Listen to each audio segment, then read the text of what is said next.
Ya teman-teman semua, sepertinya ada yang ketar-ketir nih guys. Siapa dia? Pesan itu adalah terkait dengan keinginan Presiden Prabowo Subianto untuk bertemu secara langsung dengan Bu Mega. Kemudian Mulyono langsung buru-buru ingin bertemu dengan Prabowo. Apa kalian percaya? Benarkah bahwasanya kursi ketua umum dan sekjen akan diganti?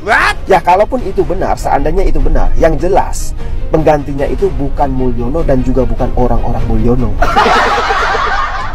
Apa kalian percaya? Lagian emang Pak Prabowo nggak capek? Seharian udah gendong anaknya. Masa iya harus gendong bapaknya juga?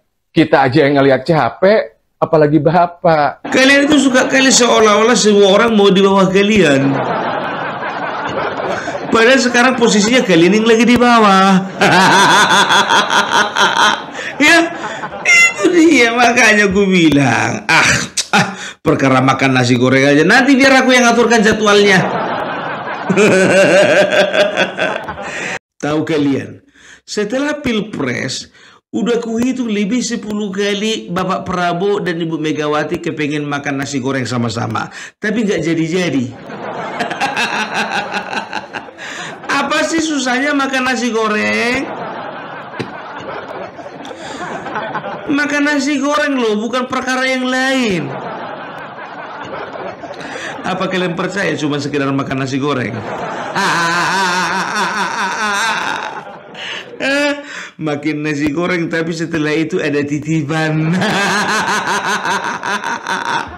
Aduh Ibu Megawati, sekarang begini, jangan dibalik-balik berita itu. Bukan Bapak Prabowo yang kepingin ketemu dengan Ibu Megawati, Ibu Megawatinya yang kepingin ketemu Bapak Prabowo. Kalian itu suka kali seolah-olah semua orang mau di bawah kalian. Padahal sekarang posisinya kalian yang lagi di bawah. Ya, itu dia makanya gue bilang, perkara makan nasi goreng aja. Nanti biar aku yang aturkan jadwalnya. Aduh, tahu nggak kalian ya, sebetulnya makan nasi goreng antara Bapak Prabowo dan Megawati ini, jujur aja gue bilang ya, nggak ada hubungannya sama sekali sama kabinet. Serius. Jadi apanya Pung? Ini ada hubungannya dengan Kongres. Gak percaya kalian? Jadi sebetulnya Megawati itu sebetulnya sudah mengikhlaskan untuk PDIP. Tidak ada satupun anggotanya ada di kabinet, tapi cukup diwakilkan kepada Budi Gunawan. Kalau ngomong nggak ada, kita perlu perwakilan dari PDIP untuk kabinet, tapi masuk juga Budi Gunawan. Maksudnya sampean iki opo? Anak kandung nggak dimasukkan, anak tiri dimasukkan. Anak kandung anak tiri itu kan sama-sama statusnya sama-sama anak. Oh, sampean ini kepengen ngebodoh-bodohi. Aduh. Tapi sebetulnya Budi Gunawan itu sebagai simbolnya itu, sebagai simbol kehadiran PDIP tanpa wujud. Iya, betul itu. Representasinya PDIP dan Megawati kalau Budi Gunawan itu. Udah dengar sendiri kan apa dibilang mereka, bahwasanya kami oposisi dengan Bapak Prabowo itu tidak sama dengan waktu dengan SBY. Ya waktu dengan SBY sakit hati si Mega karena SBY kemarin mengalahkan Megawati. Makanya posisinya kuat kemarin itu sebagai oposisi. Nah sekarang kan yang jadi presiden kawannya. Mau bilang apa? Orang kaya pula, itu masalahnya. Jadi kenapa aku bilang bicara Kongres? Ya, karena begini, Kongres itu ya sangat rentan diganggu oleh pihak ketiga. Betul ya. Masih ingat kalian Muldoko bagaimana bikin kacau di Partai Demokrat? Tanggal 1 Februari diadakanlah kongres. Hasil dari kongres Partai Demokrat ya, AHY menjadi ketua umum ya, tanggal 1 Februari 2021. Nah, bulan Maret Muldoko beserta juga dengan kawan-kawannya mengadakan kongres luar biasa di Deli Serdang. Dan udah tahu kita keputusannya, bahwasanya Muldoko dijadikan ketua umum. Kan begitu. Nah, mulailah kubu SBY, Partai Demokrat sebagian besar mempersalahkan Bapak Jokowi. Karena apa? Karena waktu itu Muldoko menjadi kepala staf kepresidenan. Kan begitu. Nah waktu itu Muldoko bikin manuver lah dia, ya kan? Dia laporkan lah. Siapa yang dilaporkan? Dia laporkanlah AHY dan juga Yasona Lauli. Dilaporkannya biar tahu kalian ke PT UN. Tapi akhirnya tahun 2022 ya PT UN menolak atas gugatan dari Muldoko. Nah, jadi waktu itu sempat sebetulnya agak bersih tegang ini antara Partai Demokrat dan juga Bapak Jokowi, cuman gara-gara si Muldoko. Padahal ambisinya dianya itu bukan ambisinya Jokowi. Untuk apa? Apa gunanya Jokowi mengaut-aut Partai Demokrat? Kan begitu, iya kan? Tapi nggak tahu juga ada suruhan yang lain dari partai lain, kan begitu kan? Itu dia. Padahal bukannya bilang apa loh. Aku agak lain juga Muldoko ini. Padahal tahun 2013 yang mengangkat dia menjadi kepala staf Angkatan Darat adalah Bapak SBY. Kurang tahu diri juga kawan ini berarti, ya kan? Aduh. Itu loh orang kalau punya ambisi, ya kan? Nah, situasi itulah yang menjadi gambaran pada saat kongres nanti. Karena apa? Kalau kongres-kongres kemarin PDIP aman karena presidennya dari mereka. Nah, sekarang mereka merasa kongres mereka itu seperti dikejar-kejar hantu. Dihantui dengan banyak sekali ketakutan. Takut ketua umum diserobot lah, takut juga partai dikuasai oleh orang lain lah, takut juga ada pihak-pihak lain yang membuat kacau di kongres lah. Jadi gambaran Partai Demokrat itulah yang mereka menjadi referensi bagi mereka supaya untuk berhati-hati. Aku nggak tahu lah ya, entah ada andil kalian kemarin waktu untuk bikin kacau Partai Demokrat itu. Ada andil kalian enggak? Kok jadi kalian yang takut sekarang? Aduh, orang kalau biasa berkhianat biasanya takut dihianati. Orang juga kalau udah terbiasa merampok takut dirampok. Itu dia.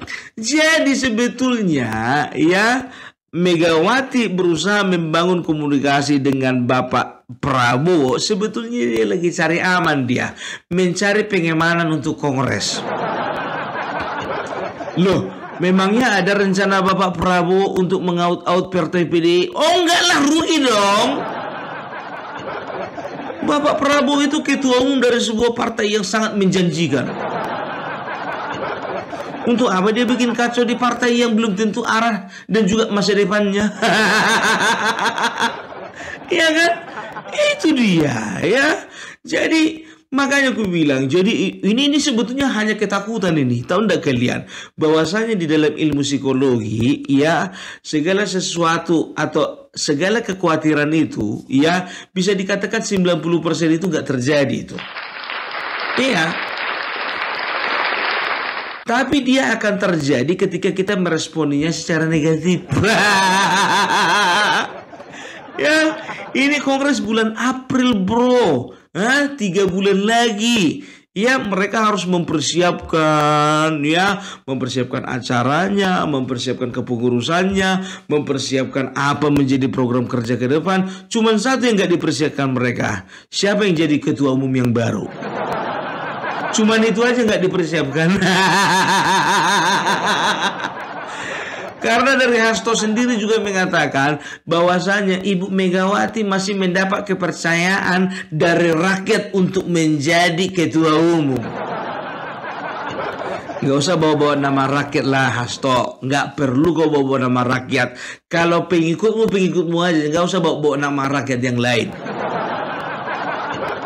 Terkebiasaan kali. Demi rakyat. Demi supremasi hukum. Demi kebenaran dan keadilan. Ya, jadi itulah yang bisa dikatakan bahwasanya sekarang ini mereka ini sangat ketakutan gitu. Bisa kupastikan pertama, mereka sangat takut kalau misalnya ya Bapak Jokowi membuat kekacauan di partai PDIP di dalam Kongres. Padahal Bapak Jokowi kan bukan lagi presiden dan juga bukan lagi bagian dari mereka. Yang mereka takutkan, ini aku bilang sama kalian, yang mereka takutkan masih ada kaki tangan Bapak Jokowi. Yakin enggak kalian? Ya banyak kaki tangan Bapak Jokowi di situ, tapi masih belum dipecat. Yang pertama, mungkin punya pengaruh. Yang kedua, masih menjabat sebagai kepala daerah ataupun juga sebagai anggota dewan. Yang ketiga, mereka nggak tahu siapa-siapa orangnya. Itu dia. Ya. Makanya yakin kalian waktu Ganjar, coba bayangkan kalian dulu waktu Ganjar kemarin menjadi capres, yakin kalian semua kader partai itu milih si Ganjar? Nggak yakin aku, karena begini, seorang Joko Widodo itu perlu menjadi ketakutan terbesar bagi seorang Megawati. Karena apa?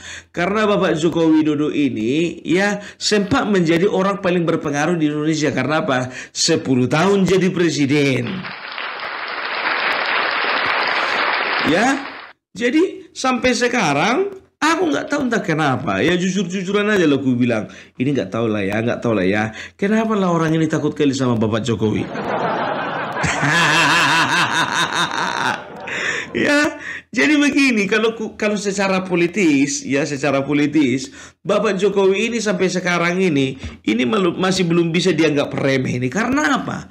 Belum bisa dianggap remeh karena dia itu masih punya masih punya kekuatan untuk memanage beberapa partai ya untuk berada di dalam satu lingkaran. Iya serius, makanya aku bilang, jadi jangan sempat kalian itu berpikiran bahwasanya Bapak Joko Widodo itu kalau sudah pensiun diam-diam aja di rumah. Enggak. Itu makin pensiun itu makin banyak kegiatannya itu. Coba bayangkan kalian, beliau menerima tamu hampir setiap hari di rumahnya, ya di Banjarsari ya kalau nggak salah, di Solo ya kan. Dari semua tamunya itu, yakin nggak kalian, nggak ada satupun orang partai. Ada. Aduh, jadi kalau ku katakan sama kalian, kemarin aja waktu pencabutan gugatan dari Andika Perkasa terhadap KPU ya di MK ya menggugat, awalnya menggugat, ternyata mereka mencabut gugatan. Isi gugatannya adalah mendiskualifikasi dari calon Ahmad Lutfi, tapi sekarang sudah dicabut gugatannya. Nah waktu itu biar tahu kalian, ketika pengumuman pencabutan gugatan, Ahmad Lutfi ada di mana? Ada di rumahnya Bapak Jokowi. Kalau dihitung-hitung Bapak Joko Widodo itu warga biasa, yang jadi gubernur Ahmad Lutfi. Kan begitu. Ada apa? Berarti banyak petinggi-petinggi dan juga pesohor-pesohor di negeri ini ya yang masih bertemu dengan Bapak Jokowi. Kalian jangan berpikiran negatif dulu ya. Begitulah aura seorang raja. ya, walaupun dia tidak menjabat, walaupun dia tidak dalam struktur pemerintahan, tapi orang lain tahu ya, dia ini masih punya aura, punya karisma dan punya kekuatan yang tidak bisa dipandang sebelah mata di dalam memanage teman-temannya. Gitu. Coba bayangkan kalian, seorang Joko Widodo yang bukan ketua umum mampu membuat ketua umum yang lainnya menjadi presiden. Coba bayangkan kalian. Biasanya ketua umum mencetak kadernya atau mencetak orang biasa menjadi presiden. Nah, ini Bapak Joko Widodo orang biasa, bukan ketua umum, tapi dia mampu ya mendudukkan seorang ketua umum menjadi presiden yang baru. Sekaligus juga anaknya, kan begitu ya. Jadi kita nggak bisa nggak remeh ini kongres ini, biar tahu kalian ini penentu ini bagaimana arah ke depannya ya. Jadi ketakutannya PDIP ini bakalan ada orang yang mengacak-acak. Yang pertama menurut mereka adalah Joko Widodo, baru yang kedua mungkin menurutku ya, menurut mereka ya ada tangan-tangan lain yang ingin mencoba-coba mengobok-obok PDIP. Siapa itu? Sudah pasti partai politik yang lain. Loh, sekarang begini loh. Bagi sebuah partai politik adalah sebuah kewajaran menjadi nomor 1 di dalam percaturan politik Indonesia. Kan begitu. Ya, Demokrat udah kebagian jatah 10 tahun. PDIP udah kebagian jatah 10 tahun. Nah, ya, kita harus curiga ini dengan Partai Golkar ini. Atau juga mungkin Partai Gerindra, tapi bukan versinya Bapak Prabowo. Mungkin Bapak Prabowo menggunakan tangan-tangan yang lain. Atau mungkin inisiatifnya bukan dari Bapak Prabowo, tapi dari anggota yang lain. Ya, karena bisa dikatakan dua partai kuat inilah sebetulnya yang bisa dikatakan mencapai posisi tertinggi. Nah, kemarin kan itu kan PDIP. Ya, PDIP nomor 1, 2 Golkar, 3 Gerindra. PDIP 1, 2 Golkar, 3 Gerindra. Nah, sekarang kan gak menutup kemungkinan Golkar kepengen juga di atas dong. Ya kan? Begitu juga Gerindra pengen juga di atas dong. Jadi kemungkinan dua partai inilah dalam waktu dekat bisa mencapai puncak yang paling atas, kan begitu. Kalau Partai Umat belum. Partai Umat belum. Apalagi Partai Negoro, apalagi itu juga belum. Aduh, satu lagi apa, Partai Kehidupan. Partai Kehidupannya. Oh, Partai Perubahan. Itu dia. Jadi bisa dikatakan banyak pihak yang ingin mencoba-coba untuk menggagalkan kongres ini, ya kan gitu. Itu menurut PDIP. Makanya mereka berusaha untuk mencari pengamanan dari Bapak Prabowo. Maksudnya begini loh, kalaupun ada di antara teman-temannya Bapak Prabowo ini, setidaknya Bapak Prabowo bisa menasihati mereka, wes ojo diganggu. Ibu Megawati itu koncoku gue, ya jangan diganggu. Paling tidak seperti itu aja ya. Makanya aku bilang kalau dikatakan katanya ini politik bro, politik. Kadang-kadang yang disampaikan di depan umum A, kejadiannya B. Kan begitu. Sama kayak si Hasto dan si Koni ya. Mereka katakan mereka punya bukti. Kan begitu, punya foto, punya video, punya rekaman suara. Begitu dikonfirmasi sama si Koni ketakutan. Apa dibilangnya? Saya ralat ya, ini bukan bukti nih. Bukan bukti, saya ralat ya, ini bukan bukti ya, bukan bukti. Masalah terong-terongannya Ibu Iriana juga maaf ya, saya nggak ada ke arah situ. Itu makanya aku bilang ya. Jadi bisa dikatakan ya mereka ini butuh konsentrasi penuh ini, ya kan begitu. Karena mereka itu perlu mempertahankan posisi mereka menjadi pemenang, kan begitu ya. Tapi jujur aja lah aku bilang, aku nggak ngerti bagaimana pola pikirnya orang ini ya. Jadi mereka menganggap bahwasanya Joko Widodo itu adalah ancaman paling berbahaya. Ya kan begitu. Mereka juga menganggap bahwasanya ada partai-partai ingin berusaha mengobok-obok PDIP. Kan begitu. Ya, dan juga mereka berpikir bahwasanya ya partai mereka itu dizulimi dan dikeroyok rame-rame.